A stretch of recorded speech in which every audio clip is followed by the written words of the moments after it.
расстрел. Только не стреляйте. Хорошо. Я волонтер детского благотворительного фонда. Меня зовут Снежана. Наши детки приготовили вам, вот такой вот сюрпризик. Девчонки, заходите. Давайте, не стесняйтесь.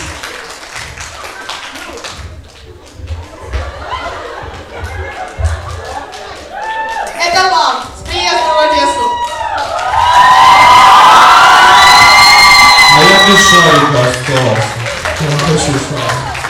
Я шучу, все нормально. Понятное дело, никто не знал, что я приеду. Сюрприз неожиданный, но зато очень приятно. Спасибо вам большое. Дякую вам. Дякую.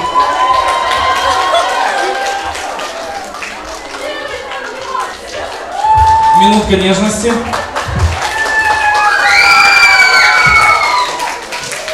Дякую вам. В общем, мне кажется, Славику пора линять со сцены, занять свое место, заслуженное в зрительном зале. Сделал все, что мог сегодня. Дякую, Славчик. Поаплодуйте Славчику. Иди сюда, Андрей. Все, удачи вам, пацаны, я пошел смотреть на вас. Дякую. Ого, не так тяжко буде виступати.